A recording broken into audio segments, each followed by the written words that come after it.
Buenos días. Como ustedes bien saben, este programa Room Service en la Selva Global obedece a una serie de razones muy personales, pero que siempre prefiero aclarar desde el principio. La culpa en realidad es de Tarzán. Cuando era chico no había tele ni internet, pero escuchaba por radio las aventuras de Tarzán, el rey de la selva que saltaba de rama en rama en pañales y a los gritos, comiendo bananas con su amiga la monachita. Pero mi ídolo no fue Tarzán. En el programa radial su mejor amigo era Carson, un antropólogo aventurero que no hacía ninguna de las cosas que hacía Tarzán y con toda probabilidad tampoco se alimentaba solo de bananas y tampoco se andaba por las ramas.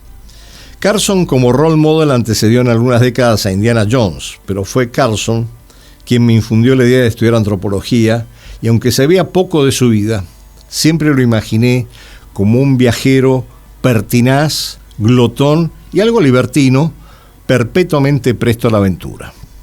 Viví por varios años mi encarnación como antropólogo hasta que una noche, durmiendo en una hamaca colgada en medio de la selva, en medio de la humedad de la jungla, pasto de todos los insectos imaginables y sin haber comido una comida decente en días, todo en aras de conocer y entender otras culturas, tuve una iluminación. Tal vez algo de mi experiencia serviría para trasladarme con armas y bagajes a las relaciones internacionales, una disciplina también propicia para abordar otras culturas, conocer otros mundos y entender a otra gente cómodamente, sin ser pasto de insectos y alimañas variadas, y para poder alojarme en confortables hoteles, preferiblemente de 5 estrellas, y para poder disponer de room service que me permitiera comer a mis anchas en cualquier momento del día. Pero tanto en mi fase como antropólogo, como en la de investigador y analista de las relaciones internacionales, viví diversas situaciones que me hicieron conocer a personas y lugares, situaciones que me han lanzado a iniciar este programa que mezcla el análisis de cómo se relacionan las naciones y las culturas y cómo evoluciona el mundo, con diversos relatos personales y con entrevistas varias bajo el título Room Service en la Selva Global, en el cual, en todo caso, cualquier parecido con la realidad probablemente no sea mera coincidencia ni peque de ser políticamente correcto. Buenos días a todos.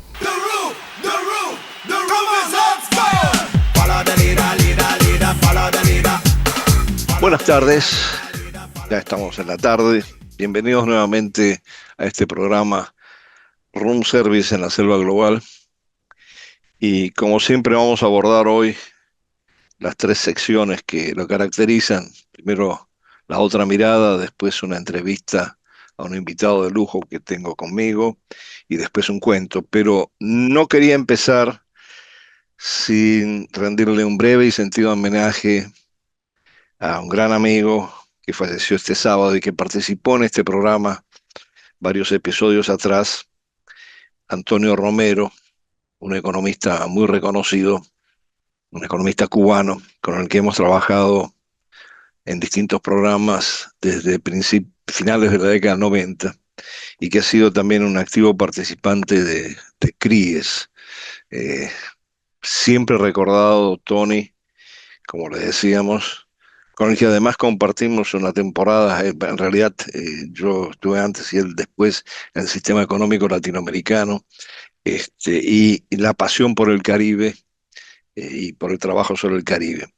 Realmente es una gran pérdida, genera muchísimo dolor entre los amigos y conocidos de él, eh, y yo creo que también va a tener un impacto sobre el resto del Caribe, los amigos que pululan en esa región.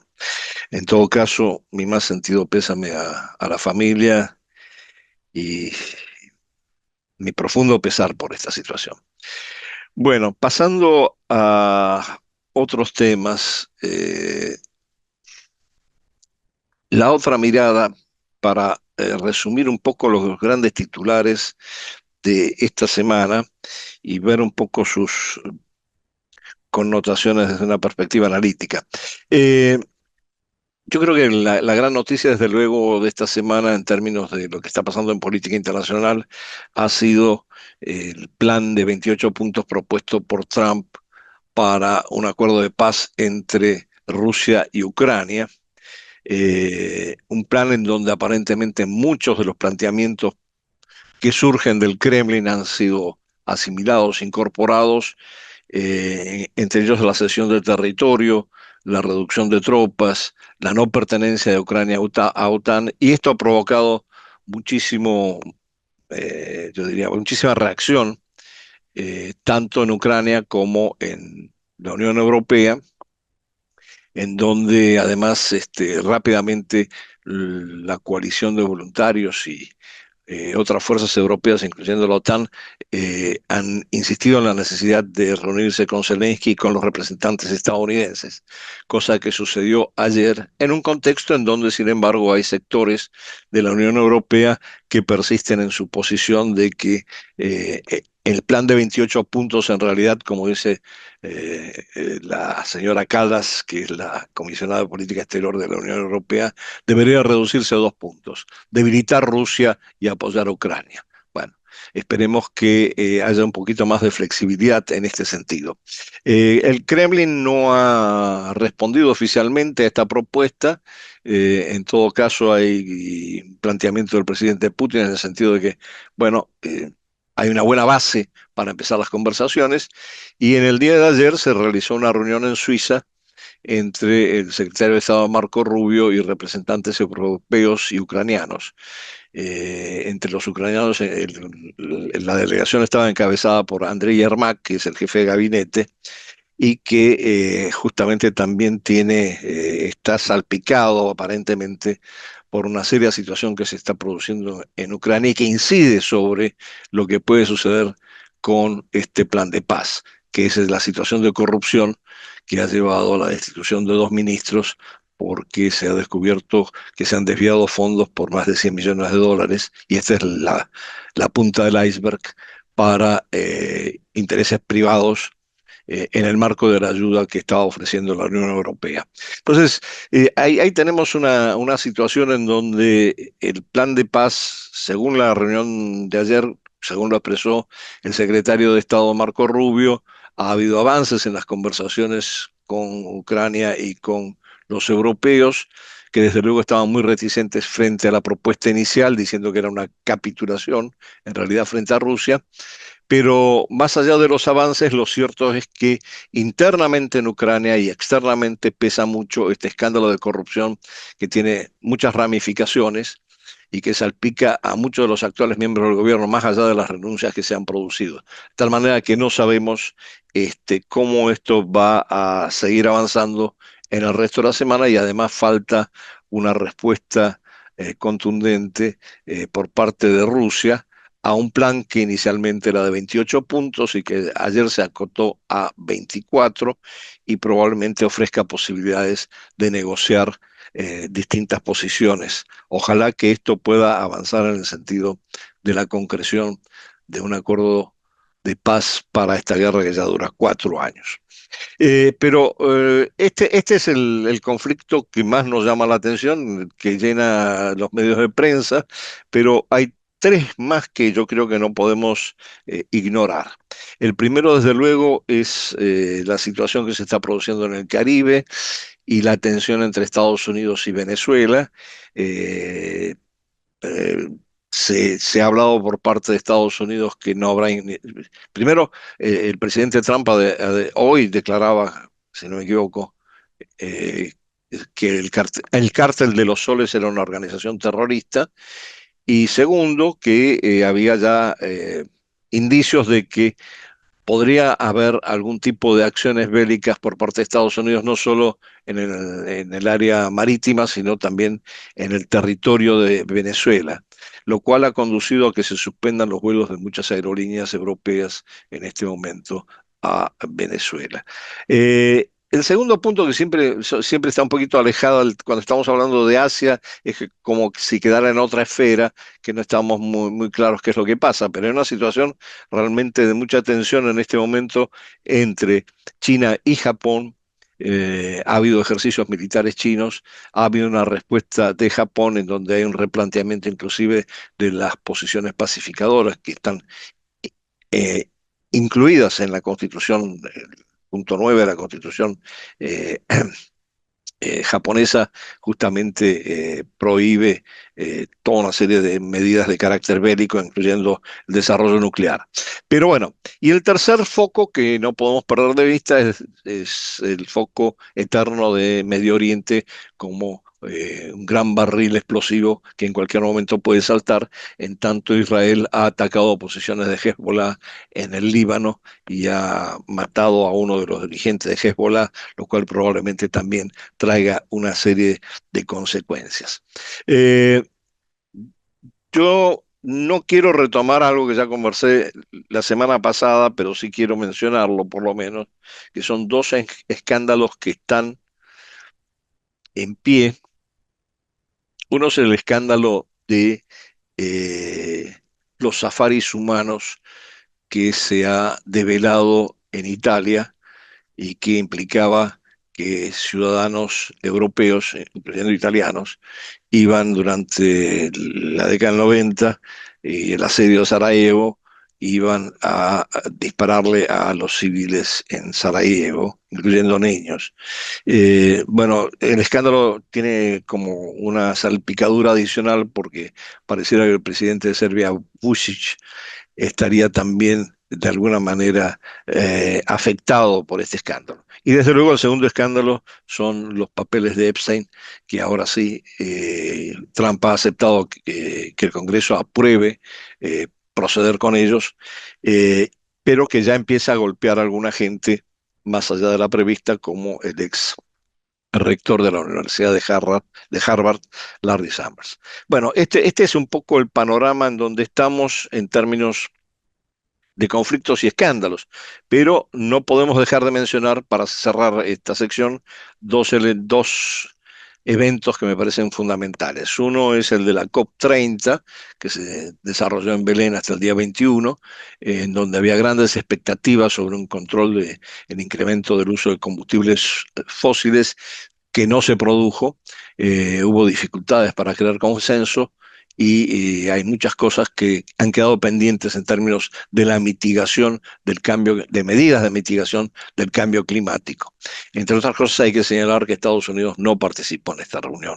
eh, de una manera significativa.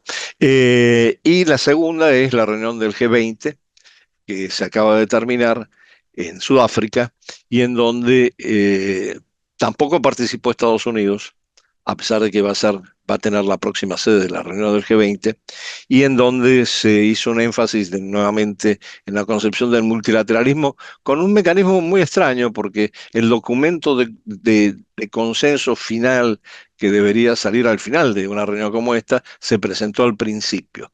Pero bueno, estos son cosas que suceden. En todo caso, es un documento que, a diferencia del plan de paz, tiene 122 puntos y que en principio ha logrado algún tipo de consenso sin la participación, como decíamos, de Estados Unidos.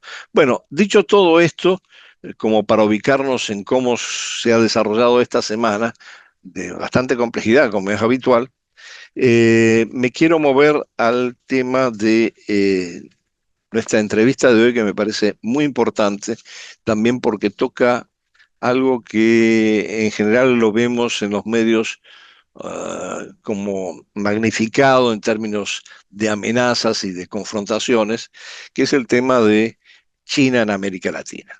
Y hoy tengo el placer de presentar a Francisco Urdines como entrevistado, que es director del Centro de Estudios Asiáticos y profesor asociado en el Instituto de Ciencia Política de la Pontificia Universidad Católica de Chile, y que obtuvo su doctorado conjunto en la Universidad de Sao Paulo y King's College de Londres, especializándose en relaciones internacionales.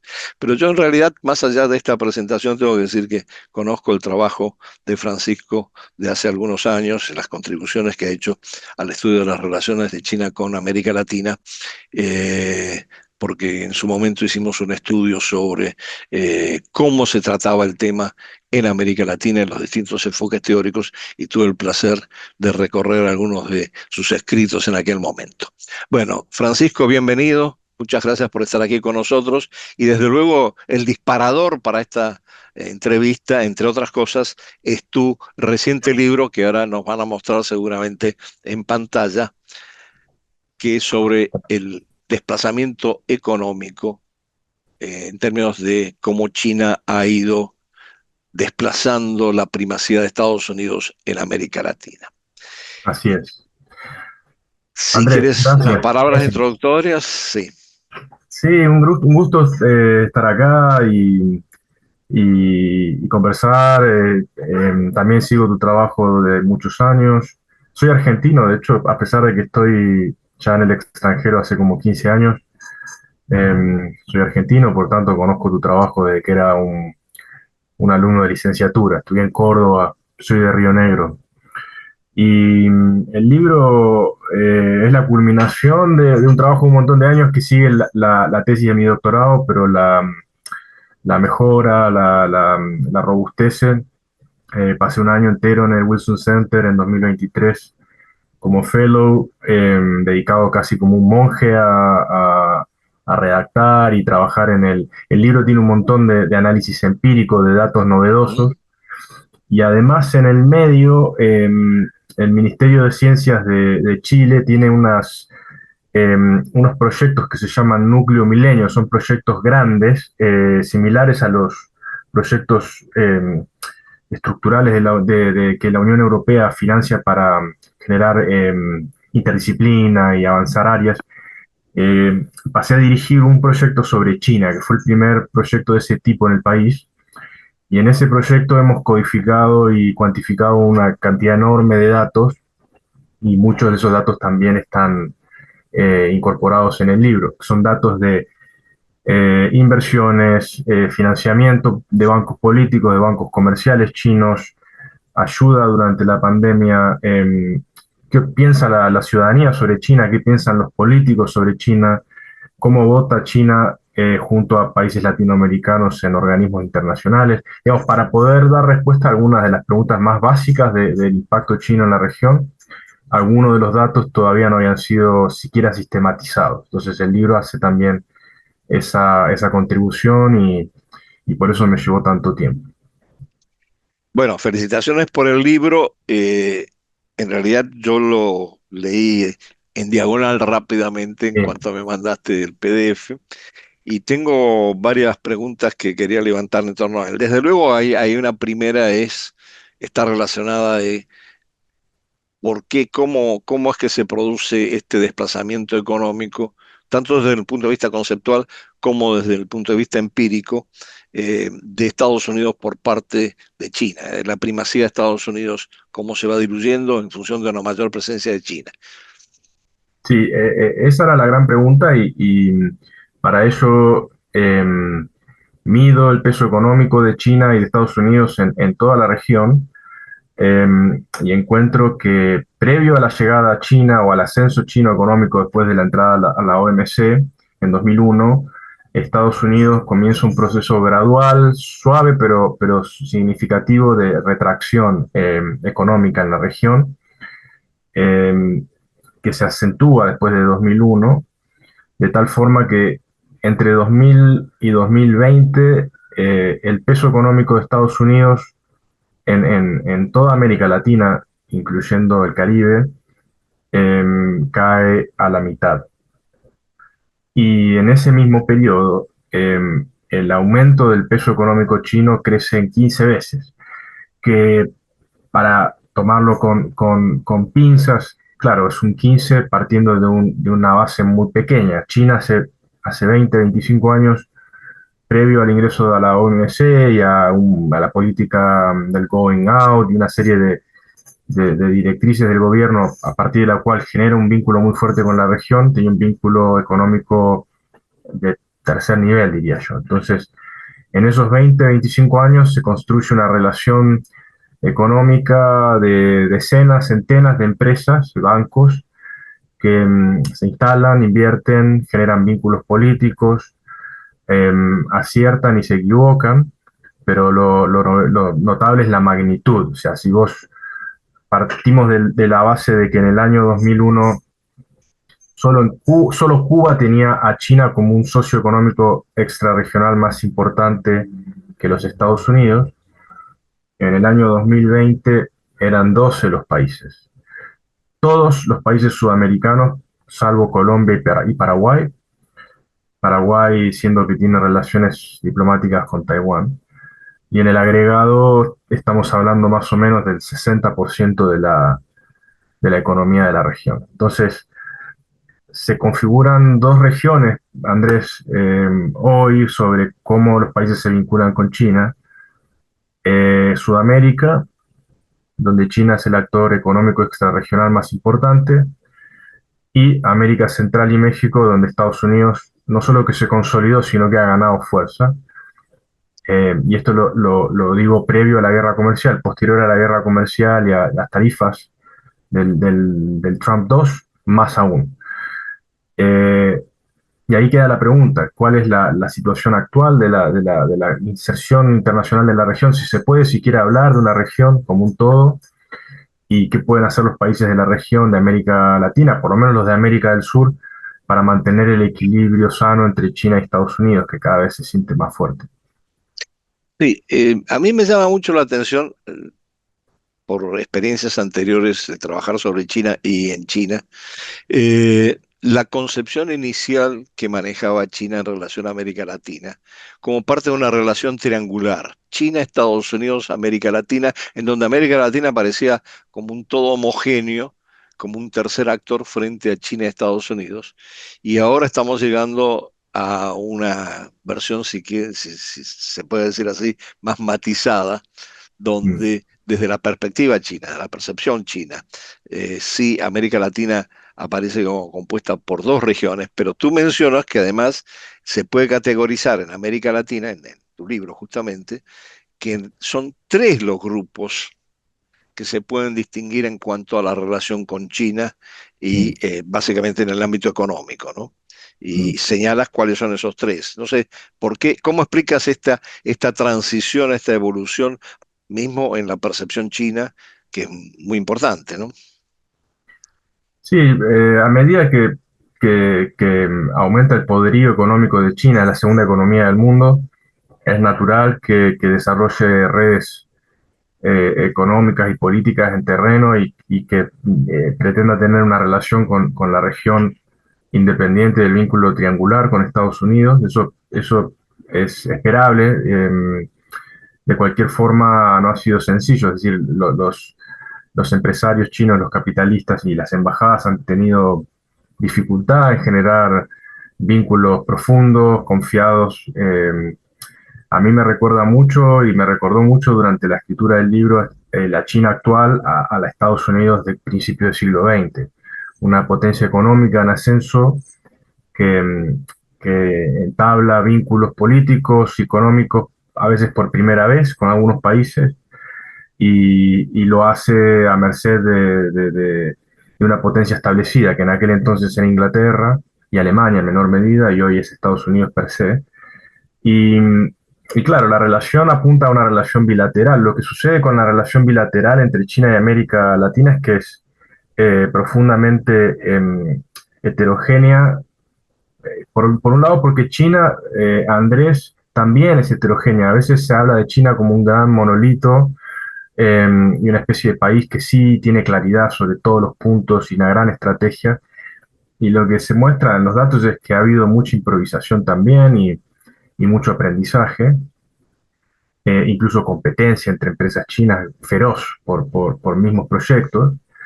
Y de parte de América Latina, de más está decir que no hay siquiera una mirada común hacia China, ni hacia ningún otro tema, diría yo, y ha priorizado un poco la relación bilateral. China hoy, a nivel Estado, lo que hace es priorizar el vínculo país-país y multilateraliza el vínculo una vez cada tanto en el foro China-CELAC, donde de cualquier forma no hay una postura colectiva.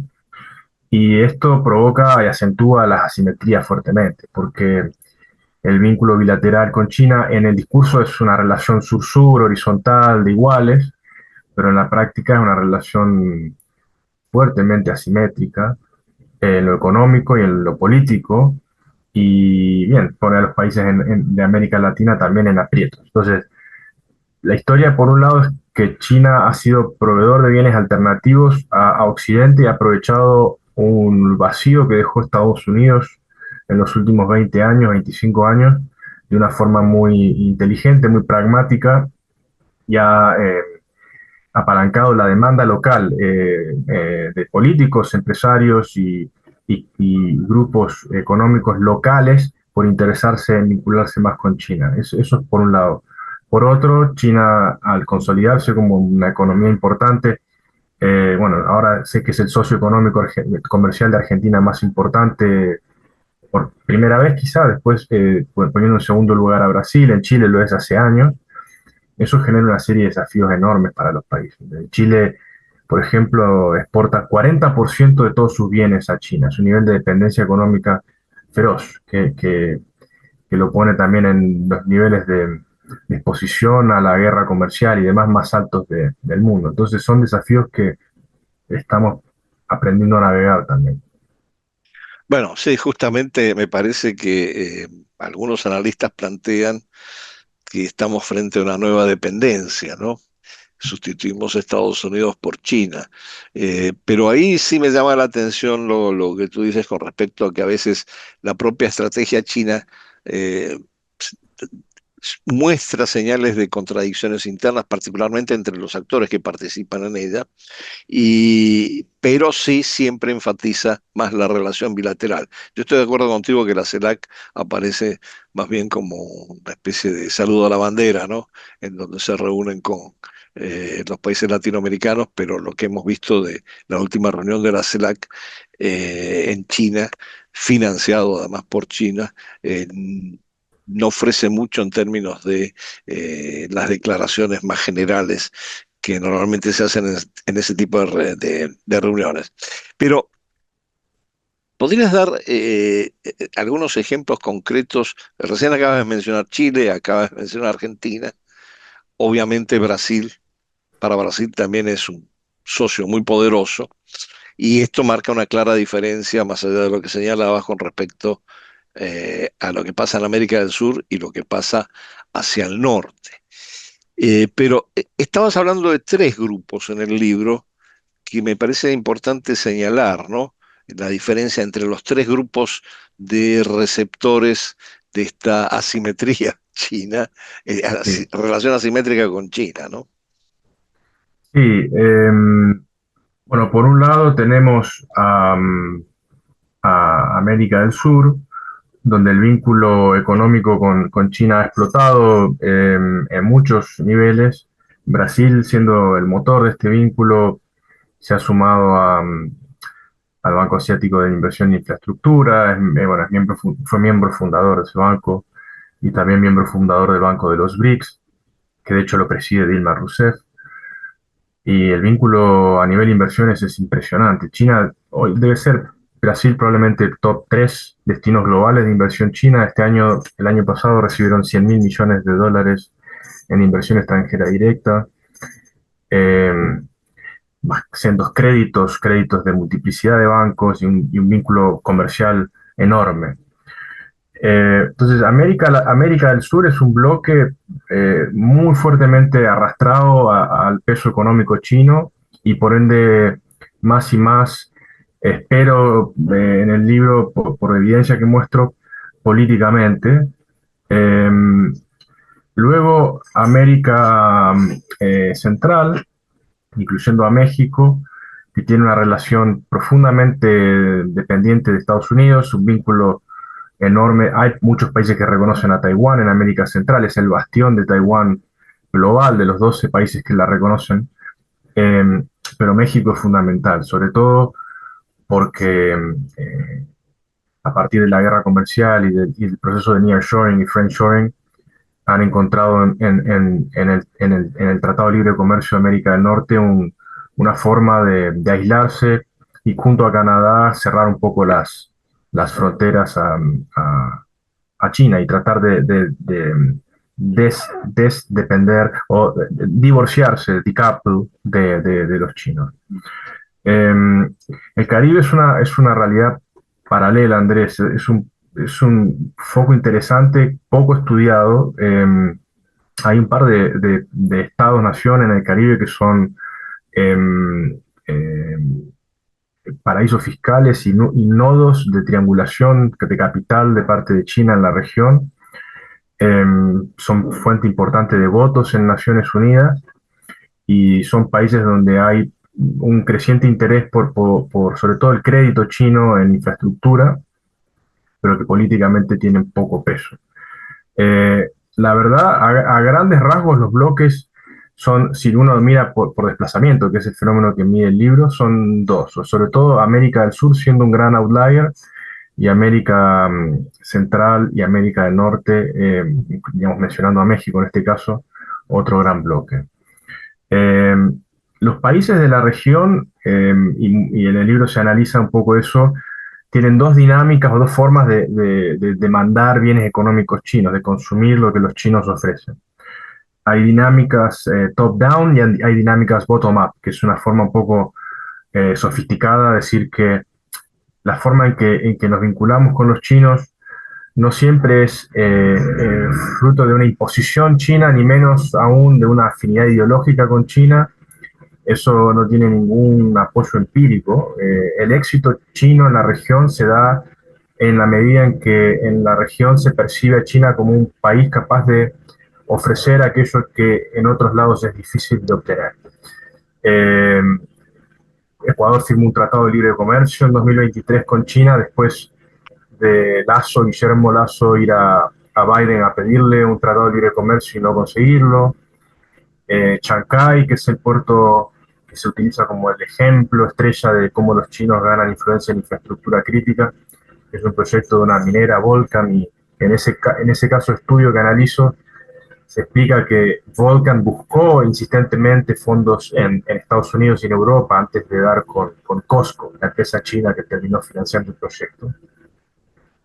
Y, por ejemplo, durante la pandemia en Brasil, en el estado de São Paulo, João Doria, que no es más que un empresario devenido político de derecha, cultivó un vínculo económico muy fuerte con el empresariado chino previo a la pandemia, y eso le permitió a él bypassear, de hecho, al Estado federal, al gobierno Bolsonaro, que había sido muy hostil a China, en la compra de insumos para manufacturar vacunas, las Butantan, las vacunas en el Instituto Butantan, que venían con insumos directos de laboratorios chinos. Fue lo fundamental para inmunizar a la población, por lo menos en las primeras rondas. Entonces, el punto para mí es que la relación es multinivel con China y va a través de múltiples canales, que son empresariales, bancarios y de políticos subnacionales. En Argentina no analizo el caso, pero el del litio en el norte es fundamental, ¿no? Vemos una relación con los gobernadores, atrayendo capitales a las provincias. Entonces, son realidades que se han dejado de lado, creo, en entender cómo China ha sido tan exitosa, porque de otra forma no se explica que un país, siendo grande como China, multiplique en 15 veces su peso económico. Es un fenómeno que cuesta entenderlo con la forma en que pensamos, que es lineal. Es un fenómeno explosivo que en 20 años cambió el panorama económico de la región y de África y de Asia también, para siempre. Yo creo que por los 30, 40 años que vienen estaremos integrados a la economía china de la misma forma en que estamos ahora. Es decir, que sí, aparte del proceso que estás describiendo, esto desde luego conlleva toda una serie de secuelas geopolíticas en cuanto a la tensión misma entre China y Estados Unidos en el hemisferio, ¿no? Y cómo se va a desarrollar. ¿Cómo lo ves tú en ese sentido? Lo que pasa es interesante, Andrés, no sé qué opinás. Yo cuando estuve en Washington, los diplomáticos con los que hablaba del Departamento de Estado mostraban una frustración respecto a cómo Estados Unidos abandonó algunas regiones, las que podríamos llamar del sur global, países en desarrollo, puso todas sus sus energías en Medio Oriente, en guerras que además no fueron exitosas, y luego en el sudeste asiático con el pivote a Asia en Obama. Y se celebró en Washington que China ocupara alguno de los espacios económicos que Estados Unidos históricamente había ocupado, y se vio como una gran noticia incluso el ingreso de China a la OMC y posteriormente la firma de acuerdos de libre comercio entre China y algunos países de la región, como Perú y Chile. Y solo cuando China se transformó en la principal fuerza económica de muchos de estos países y se empezó a notar que era un avance económico que iba a ser irreversible y que estaba desplazando económicamente a Estados Unidos ahora que quería retornar a la región, se genera esta especie de alarma y de amenaza y de urgencia. Hay un historiador histórico en Washington que se llama Robert Pastor, que analizando la Guerra Fría, él planteaba que Estados Unidos hacia la región siempre tuvo una política pendular, que a él le recordaba a un huracán, a un whirlpool, donde Estados Unidos te saca y pasas a ser última prioridad de golpe, y cuando pasas a de repente llamar la atención por una u otra razón, de golpe al centro del huracán, que es un poco lo que pasó ahora con Milley, ¿no? Y el interés de Trump por ponerlo en primera fila. Se transforma en una prioridad central por pocas semanas o meses, pero eso es muy pendular y es muy reactivo. China tiene una realidad económica en la región que le permite ser absolutamente inmune a esta pendularidad. La relación es profunda y es irreversible y es insustituible en este instante. Digamos, lo que China compra, por ejemplo, la Argentina, la inversión que China hace en la Argentina, es insustituible incluso a merced del acuerdo swap que para la Argentina ha sido tan importante. Entonces, lo que hay es una sensación de urgencia muy grande, en Estados Unidos quiero decir, y hay, en el libro hay evidencia empírica de que los países que se acercan económicamente a China y donde China desplaza a Estados Unidos, ven en Estados Unidos erosionado su poder blando y su capacidad de arrastrar agenda en organismos internacionales. Entonces, en un capítulo se muestra cómo los países donde China ha avanzado más son los países donde el ciudadano promedio tiene una opinión peor respecto de Estados Unidos como un país capaz de resolver problemas en la región, donde los políticos también ven en Estados Unidos una menor prioridad de política exterior, partiendo por la base de que sigue siendo visto como un país muy importante y muy admirado, pero se erosiona fuertemente de cualquier forma su poder blando y también la capacidad de arrastrar agenda en organismos internacionales como la Asamblea General de Naciones Unidas y el Consejo de Naciones Unidas de Derechos Humanos, donde veo que los países que se alejan más económicamente de Estados Unidos son los que tienen más distancia también ideológica en estos organismos con Estados Unidos. Entonces, yo lo interpreto como una erosión fruto de una pérdida de peso material tangible, una erosión a nivel ideológico. Entonces, para mí algo que no se entendió en Washington en los últimos 20 años es que lo que América Latina demandaba y por lo que se interesaba en China no era por un modelo alternativo de desarrollo ni por virtudes del modelo chino, sino porque muy pragmáticamente estaban dispuestos a ofrecernos cosas que necesitábamos, que son proyectos de infraestructura, crédito barato, oportunidades comerciales.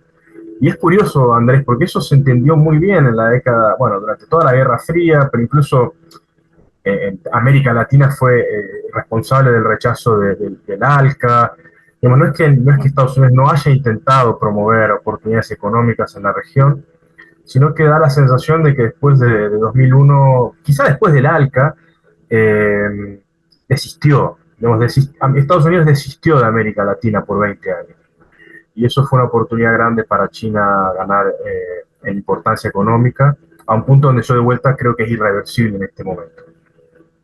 Sí, bueno, yo creo que es muy importante este contraste que estás haciendo, que lleva en todo caso a pensar que mientras que desde Estados Unidos, por lo menos en los últimos 20 años, y ahora con la administración Trump con más impacto, la famosa concepción de Bob Pastor del Whirlpool, está funcionando en detrimento de los intereses de Estados Unidos en la región, con la salvedad, yo diría, de que sí hay una priorización del entorno más cercano geográficamente a Estados Unidos como área de influencia que no puede perder, y un desentendimiento quizás de América del Sur, sin que esto inhiba que se produzcan fenómenos como esta alianza que hay en este momento entre la administración Trump y el gobierno de Milley.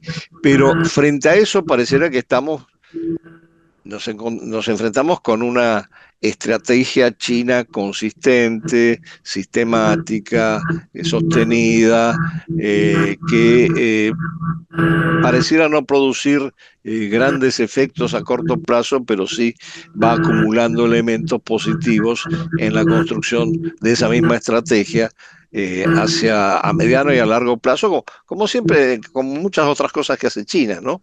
Eh, pero pareciera que nos genera una división y una tensión a nivel hemisférico el hecho de estar más alineado con uno que con el otro. Y aquí viene una pregunta que deberías estar haciendo nuestro común amigo Jorge Jaén en este contexto, y es ¿hasta qué punto hay espacio para un no alineamiento activo de los países latinoamericanos en este contexto? Sí, sí, bueno, Jorge Jaime, que es ex embajador en China y en la India y en Sudáfrica, él tiene la tesis de que los países de la región debieran eh, promover una política exterior, pero políticas puntuales que mantengan la equidistancia entre China y Estados Unidos. Y yo creo que eso es más difícil de hacer que de decir, y dudo de que pueda hacerse, y hay una especie de incipiente debate con Jorge en ese aspecto. Vamos a discutirlo ahora en unos 10 días en un evento aquí en Chile. En Chile la urgencia es inmediata. Chile tiene un tratado de libre comercio con ambos, Estados Unidos y China, y es un país que apostó por los últimos 25 años a un mundo globalizado, amistoso, de ventajas comparativas, de inserción económica, y eso lo pone en una posición de enorme vulnerabilidad. Eh, Además, como te decía, le vende 40% de sus bienes a China, pero su corazón está muy, muy fuertemente puesto en Estados Unidos. Y ahí hay una serie de preocupaciones. Yo creo, en el séptimo capítulo del libro discuto esto específicamente, y de hecho el libro se puede leer de aparte, no es un libro que tenga que leerse de un tirón, se puede leer el primer capítulo y el último. Y en el séptimo capítulo yo doy explicaciones de por qué creo que no es fácil implementar estas políticas de no alineamiento activo. Una de ellas es, históricamente, la política estadounidense es muy poco flexible en permitírtelo, y no duda en usar los garrotes necesarios cuando ve que te estás yendo demasiado lejos de su área de influencia. Es decir, yo creo que no pasa tanto por lo que uno quiere o desea hacer, sino también por lo que los demás hacen de uno, sobre todo cuando uno es un país chico o mediano. Y me da la sensación de que en este análisis de no alineamiento activo o de hedging, como lo llaman en el sudeste asiático, se está omitiendo nuestra contraparte, que es Estados Unidos, y la enorme capacidad de fuerza que tiene cuando el whirlpool te atrae al centro del huracán y te condiciona y te dice, ¿sabes qué? Este proyecto que estabas pensando con los chinos, A, B, C, cualquiera, fibra óptica, de un observatorio espacial, no quiero que lo hagas. Y si lo haces, las consecuencias son las siguientes, 2 puntos, y nombremos las que sean. Hasta ahora esa ha sido una receta muy exitosa, y durante la Guerra Fría más aún, digamos, Estados Unidos no escatimó en medios al punto de que fue proclive a derrocar gobiernos. Digamos, yo creo que se está subestimando cuánto Estados Unidos tiene en América Latina, en el hemisferio, su área inmediata de influencia, y hasta qué extremo está dispuesto a ir para contener una posible polarización. Si esto avanzara a una especie de guerra fría, yo creo que sí, la Guerra Fría con la Unión Soviética es un caso inmediato del cual el Departamento de Estado y la memoria institucional de Estados Unidos va a echar mano para para sacar recetas. Ante el argumento ese se suele decir que este es un mundo distinto, que de facto lo es, hay interdependencia económica, la guerra entre China y Estados Unidos no es ni tan ideológica o no lo es aún ideológica, sino que es una guerra por desarrollos económicos de tecnologías específicas. Sin embargo, a mí me parece que no invalida el argumento. Yo creo que ahí hay un tema fundamental, que es que es muy difícil tener políticas de doble banda o no alineadas cuando el hegemón inmediato, que es Estados Unidos, te lo impide explícitamente. El segundo punto, Andrés, es que las políticas de alineamiento con uno u otro o de equidistancia, como las que plantea Jorge, se traducen después en políticas domésticas muy concretas. No, y yo creo que por ejemplo, ante la victoria de José Kast, la predisposición de un gobierno chileno a alinearse unilateralmente con China va a ser también muy, muy inmediata. Entonces, esas son dos variables, por lo menos para empezar a debatir de por qué me parece que es difícil tener este tipo de políticas. ¿Son necesarias? Por supuesto que son. ¿Y son deseables? Por supuesto que son. Las políticas de equidistancia y de no alineamiento activo son fundamentales y hay que pensarlas. Lo que quiero es simplemente discutir cuáles son los márgenes reales para hacer estas políticas, que me parece que van a ser muy difíciles de implementar en la práctica. Sí, yo creo que ya se nos está acabando el tiempo.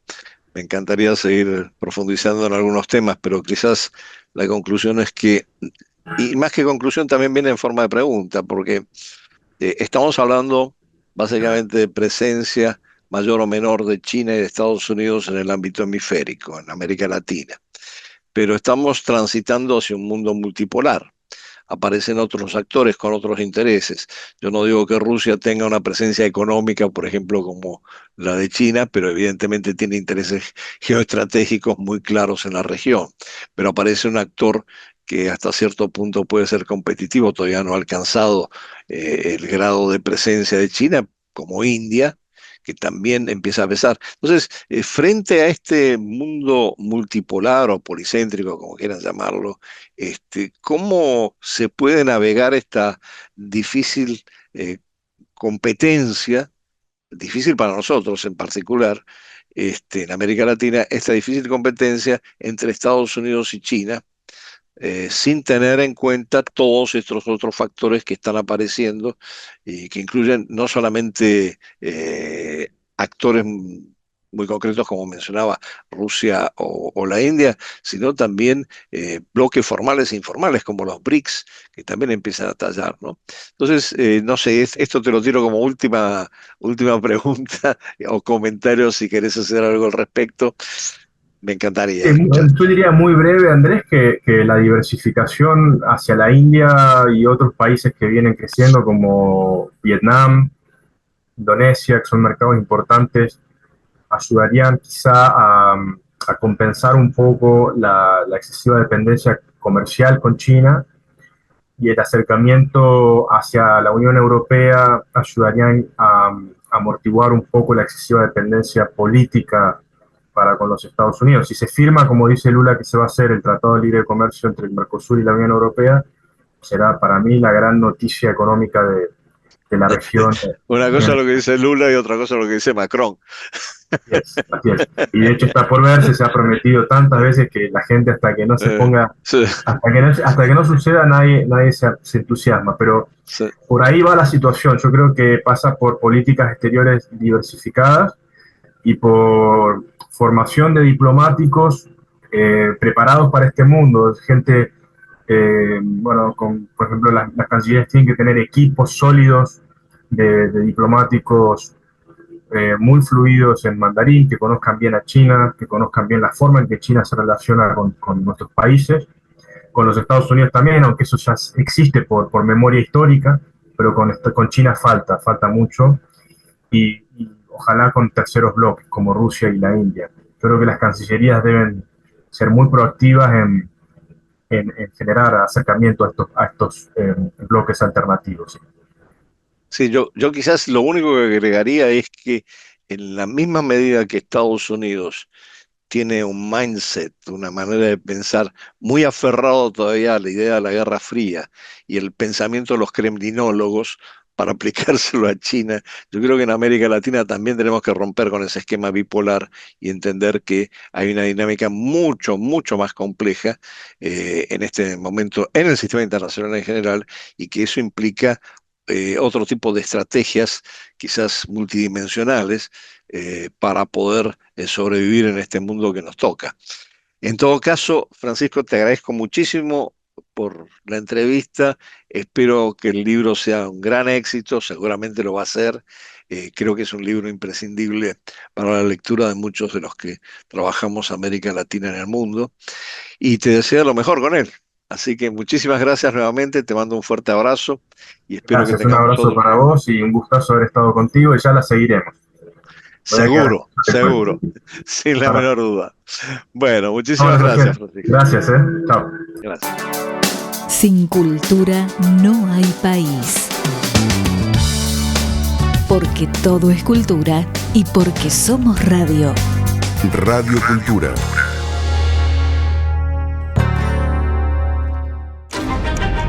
Unión Soviética 1937. Miles de cartas de detenidos acusados falsamente son quemadas en una celda. Contra todo pronóstico, una de ellas llega a su destino. El nuevo fiscal local hará todo lo posible por encontrar a la víctima de los corruptos agentes de la policía secreta. Pero su búsqueda de justicia lo llevará por los pasillos de un régimen totalitario implacable.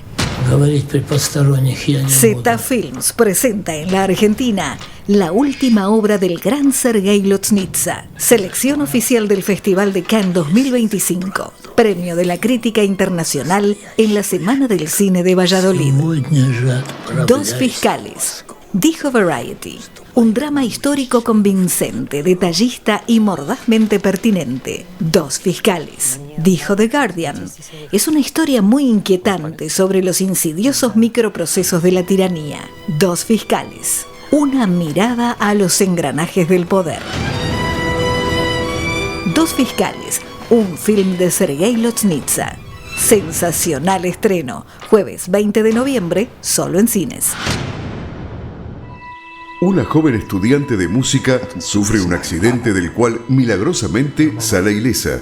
Es recibida por una extraña familia que le da apoyo y consuelo. Sin embargo, descubre que algo no funciona bien. ¿Quiénes son? ¿Qué secretos oscuros esconden? Dijo Variety. Se distingue por sus característicos placeres de textura y tono. Dijo The Hollywood Reporter. Paula Beer nunca deja de ser fascinante. Zeta Films presenta en la Argentina la última creación del genial director de Bárbara, Ave Fénix y Undine. Selección de la quincena de realizadores del Festival de Cannes. Espejos número 3, del magistral director alemán Christian Petzold. Sensacional estreno, jueves 9 de octubre, solo en cines. Radio Cultura. Bájate la aplicación y escuchanos online. Radio Cultura para iPhone, disponible en App Store.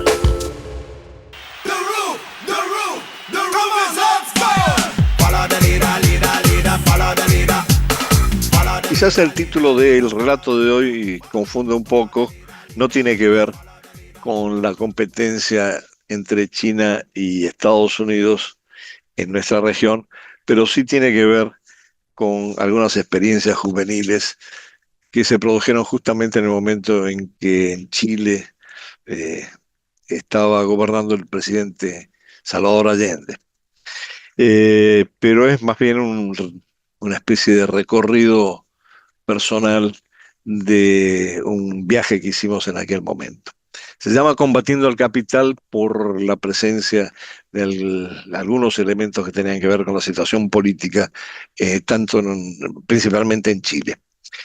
Corría el verano del 72. Era un verano caluroso y tórrido, pero con mi amigo Mario veníamos planificando desde hacía meses una prolongada expedición. Partiendo de Buenos Aires, atravesar transversalmente el país hasta llegar a Mendoza, cruzar por el paso de Uspallata para adentrarnos en Chile, tocando primero Santiago y Viña del Mar, y bajando después hasta Puerto Montt, volver a cruzar la cordillera por un paso que desemboca en Villa La Angostura a la altura del lago Correntoso, atravesar la provincia de Chubut para llegar a Puerto Madryn y desde allí ir bordeando la costa atlántica hasta Monte Hermoso, donde pensábamos acampar unos días para descansar en la playa antes de emprender el regreso a Buenos Aires. Era un periplo ambicioso, de varios miles de kilómetros, pero no nos arredrábamos ante un viaje que probablemente duraría más de un mes, porque viajaríamos en el Land Rover de Mario, un Jeep 4x4 vetusto e incómodo, pero acondicionado para enfrentar todos los caminos, desiertos, vados y despeñaderos habidos y por haber. Y a pesar de que el Jeep no era muy cómodo, tenía el espacio necesario para cargar con toda la parafernalia que debíamos llevar para acampar, cocinar, pescar y eventualmente cazar en el camino alguna vizcacha o liebre con un trabuco del 12 que venía guardado detrás del asiento del conductor. Bueno, de hecho el trabuco servía tanto para cazar como para eventualmente defendernos ante cualquier amenaza. Por otra parte, el jeep era lo suficientemente largo como para, en caso extremo, dormir o pasar la noche en su parte posterior sin armar campamento. Iniciamos el viaje con mucho entusiasmo una mañana de enero. Si mal no recuerdo, en la primera etapa hasta Chile viajábamos tres, Mario, otro amigo y yo, y decidimos tomar las rutas y ramales que cruzaban las provincias de Santa Fe, Córdoba y San Luis para llegar a Mendoza. Hasta Córdoba el viaje transcurrió sin peripecias y cuando paramos a cargar nafta en una estación de servicio del camino, vimos a tres chicas haciendo autostop en la misma dirección que viajábamos nosotros. Ni cortos ni perezosos, decidimos ofrecer llevarlas a donde quisieran ir. No es que fueran particularmente atractivas, pero eran de nuestra edad y esa parecía una gran oportunidad para iniciar el camino de aventuras que nos proponíamos. Mientras que uno de nosotros se encargaba de la nafta, los otros dos iniciamos una conversación con las chicas. Resultó que eran uruguayas de la Juventud Comunista que querían ir a Chile con mucho entusiasmo militante para ver o para participar en el proceso bajo el gobierno del presidente Salvador Allende. Y como sus recursos eran limitados, estaban haciendo el viaje a dedo en la confianza de que en Chile sus camaradas de partido les darían alojamiento y les ayudarían con la estadía. Tenían un estilo un poco desvaído, deslavado, como buenas militantes, pero eran animosas y entusiastas, por lo menos en lo que se refería a sus proyectos. Para aquella época ninguno de nosotros tres, los que estábamos en el Land Rover, era militante de ninguna corriente o agrupación política y no estábamos particularmente motivados por ver lo que pasaba políticamente en Chile, sino más bien nos empujaba el espíritu de aventura. Pero no teníamos inconveniente en ayudar a esas tres damiselas comunistas en su peregrinaje a la Santa Meca de una revolución socialista en marcha. Más que nada porque no descartábamos, a nuestros veintitantos años, que quizás recibiríamos alguna recompensa por nuestro afán y que alguno de nosotros, y tal vez los tres, se acostaría en el viaje con alguna de ellas. De manera que hicimos espacio en el jeep y las acomodamos con nosotros para seguir viaje hasta San Luis, donde pensábamos acampar y hacer noche en un camping. Pese a su fervor militante, las tres camaradas no pusieron objeciones a este plan. En San Luis habíamos identificado un camping y para allí nos dirigimos para armar nuestra carpa. Las chicas llevaban también una y armaron la suya a poca distancia. Como era de esperar, a la noche hubo fogata, algo de comida y un par de botellas de vino para circular en torno a la hoguera. Pero nuestro asedio, siempre cortés y respetuoso, se estrelló con un bastión más duro que el de Stalingrado. Ninguna de las camaradas parecía estar dispuesta a caer bajo los encantos de esos chicos pequeños burgueses, nosotros, y para más dato porteños, y todos nos fuimos a dormir a nuestras respectivas carpas. Ellas probablemente con sus sueños revolucionarios, nosotros en nuestra frustración, con la duda de si, pese a ser de las juventudes comunistas, no habían sido educadas en un colegio de monjas. En todo caso, al día siguiente levantamos campamento después de desayunar y enrumbamos para Mendoza. En el camino, el Land Rover empezó a dar muestras de su senectud y a fallar, por lo que dejamos a nuestro amigo y a las chicas uruguayas en el camino a la ciudad, y Mario y yo nos fuimos directamente a Uspallata, donde sabíamos que había un buen mecánico capaz de lidiar con los caprichos del Land Rover. Una vez que llegamos al taller, estacionamos sobre la fosa y el mecánico empezó a revisar el Jeep.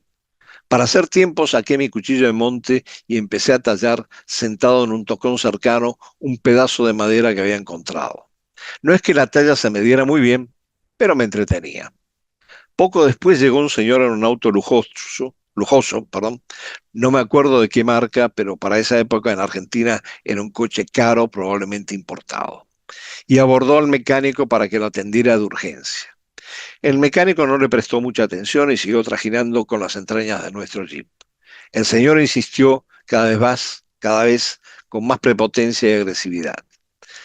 Sin ninguna mala intención, se me ocurrió reflexionar en voz alta y comenté: algunos tienen apuro hasta para morir, mientras que seguía tallando con mi cuchillo. Juro que no era una amenaza, sino meramente una reflexión filosófica sobre el apuro del señor, pero surtió un efecto inesperado. El señor me miró entre dubitativo e impactado. Yo seguía tranquilo con mi talla, sin mirarlo siquiera, pero él decidió que tal vez era mejor volver en otro momento. Así se lo anunció al mecánico y arrancó acelerando en su auto hasta perderse. Yo seguí con mi talla y recién al rato me di cuenta de que, con el cuchillo de monte en la mano, mi reflexión filosófica podía haber sonado amenaza. Pero imperturbable, me sentí plenamente identificado con Clint Eastwood, protagonista para aquella época de alguno de los mejores western spaghetti. Solo me faltaba el toscano masticado en un ángulo de mi boca, la mirada dura con los ojos entrecerrados después de la huida del señor del auto caro, y yo ya había comprobado que la tenía. Pasamos la noche en Uspallata, pero continuaré este relato en el próximo episodio de Room Service en la Selva Global, porque es un relato un poco prolongado y nos quedan muchas aventuras por contar. Muchísimas gracias por escucharnos, gracias nuevamente por los comentarios que nos llegan. Sé que a algunos les divierten los relatos, a otros les divierten mis análisis y a otros realmente los atraen las entrevistas que hacemos. Muchísimas gracias y hasta el próximo lunes.